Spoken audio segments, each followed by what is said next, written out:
Hello everybody, welcome to this, your afternoon news video. On this one, we're going to talk all about WWE nearly being sold to Fox. Which WWE star did Brock Lesnar refuse to wrestle? We have a backstage update on Jade Cargill's AEW TBS title win.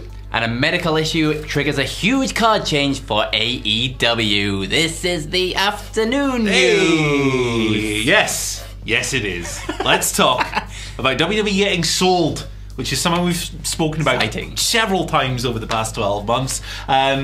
I don't believe WWE's up for sale. I don't believe they've been close to being up for sale. However, we got some words here from Freddie Prinze Jr. on his Wrestling with Freddie podcast. Of course, Freddie Prinze Jr., as well as being an actor, was a writer for WWE for a considerable length of time. So he's got some inside knowledge. And on one of these podcasts, he's come out here and, you know, he's been told by somebody, one of his friends who works as an executive at Fox, that Vince McMahon's asking price was too high. But Fox did want to buy WWE. They came out here and said, yo, give me the company. And in the end, they ended up obviously with the rights to SmackDown on Friday nights. They knocked back the chance to pursue this full-time purchase and instead decided they were just going to license SmackDown, which cost them a pretty penny itself. Yes. So, you know, there's always chatter about various companies buying WWE. I think recently it was Disney, wasn't it? Yep. That'd be an interesting one. You have Marvel and WWE kind of fist together under the Disney umbrella. Can you imagine a Disney theme park with wrestlers? I'd be into that. That'd be pretty cool. That'd be pretty cool. I mean, Raw's kind of like a theme park as it is. Yeah, with some of the crazy stuff that goes down on there. Go there, meet someone dressed as Roman Reigns. Be great. Yeah, absolutely perfect.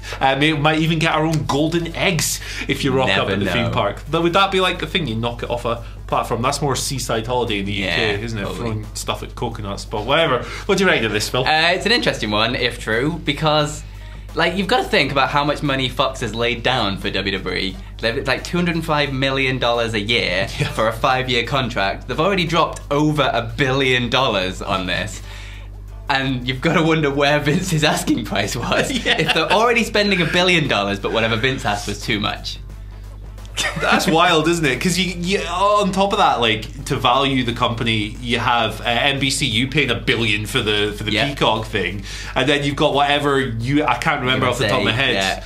USA 50-ish million or whatever it was. I can't remember what it was. It's wild, man. It's wild. I think the only person, I say person, he's a duck. The only creature capable of buying out Vince McMahon at this stage would be Scrooge McDuck, and he doesn't exist.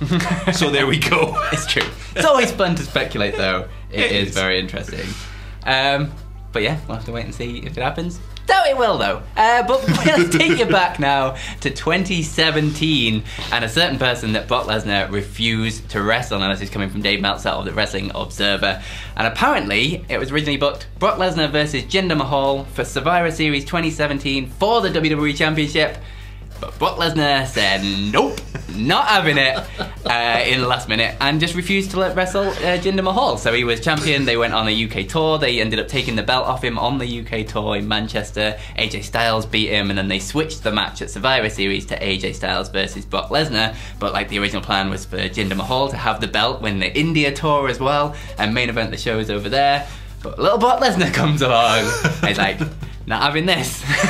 Moves on. No word as to why exactly this happened, so I assume something must have happened backstage with this. It's quite an interesting story. But yeah, Brock Lesnar says no, and entire plans gets changed. That's funny, isn't it? Brock Lesnar works like 5 days a year, goes, Jinder, I'm not wrestling him. Obviously it wasn't the most critically well-received title reign Jinder Mahal's run on top, but a lot of people were very thankful when AJ came along and went, hey, I'm really good, so I'll have that belt. But yeah, I think it worked out for the better, right? I mean, that AJ match with Brock was pretty damn awesome. Yeah, so yeah, whatever happened here, I think we got the best result. Yeah. Either way. Anyway, Jade Cargill, she won the TBS title this week, beating Ruby Soho in the tournament finals. Big moment for her in her career. She's only had something like 23 professional matches or whatever. TBS champion. Fair play to her. It was awesome to see the photos of her and her daughter celebrating afterwards as well. Good stuff all around. Dave Meltzer has an update on this in the Wrestling Observer newsletter this week, stating that Jade was actually booked to win the tournament before the tournament was even announced.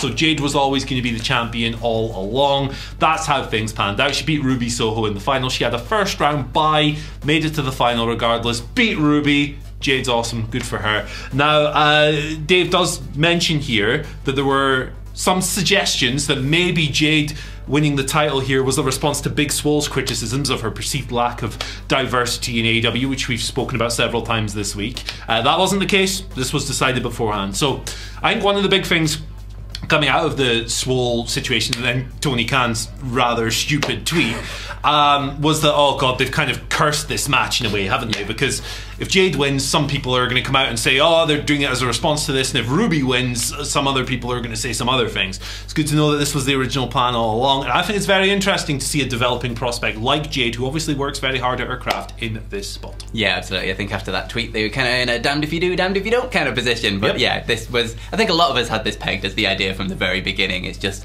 a massive vehicle to get Jade Cargill over by beating a bunch of good wrestlers, having some good matches, and getting the belt on her in the end. And it's good to see that they had a vision, they stuck with it, and they knew what they wanted from this entire tournament, and it was Jade Cargill with that belt, and the sort of just vision of her holding up the belt at the end of it. I'd say it was very much worth it, and hopefully they can do a lot to do the best with this going forwards. Absolutely, couldn't agree more. Indeed. But sticking with AEW for a bit, they've got their big show on Saturday night, the Battle of the Belts.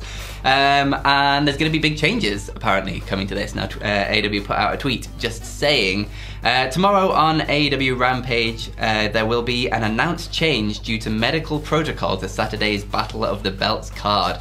The Rampage card is Hook versus blah blah blah. They just go through the Rampage card. So medical protocol calling for a change to the card. Now the current card is the TNT Championship, Cody Rhodes versus Sammy Guevara, and then for the women's title, Britt Baker versus Riho, and there's no word yet on what the change might be, but speculation over some big medical protocols forcing changes to their big first hour-long special on Saturday nights. Yeah, so it sounds like something has happened medically involving one of the participants in one of these matches. Perhaps that's just me kind of reading into this. We'll find out for sure on Rampage.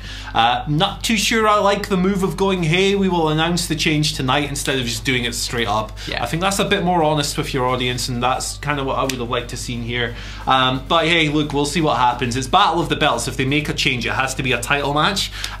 So, you know, say one of these matches has to be scrapped. What do you do? Do you have a Jade defense? Do you have a Hangman defense out of nowhere? Do you have a tag team title defense? Who knows?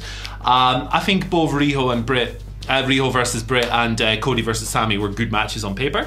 So it would be a shame to see one of them reconfigured or lost entirely. But what are you gonna do? It's a difficult world we live in, and things happen. So let's see how it pans out. Hope it's good regardless. Hope they make the most of it. Let's do it. Anyway, thank you for joining us on today's After News. You can follow us on Twitter at WhatCulture WWE. Follow me on Twitter. No, wait, you go first. You follow Phil on Twitter at Phil My Chambers. You can follow Andy at. I'm not used to doing this hosting thing. You can follow me at Andy H. Murray. The H today stands for have a nice weekend, because I'm just a nice guy and I'm really generic. Aw, bye.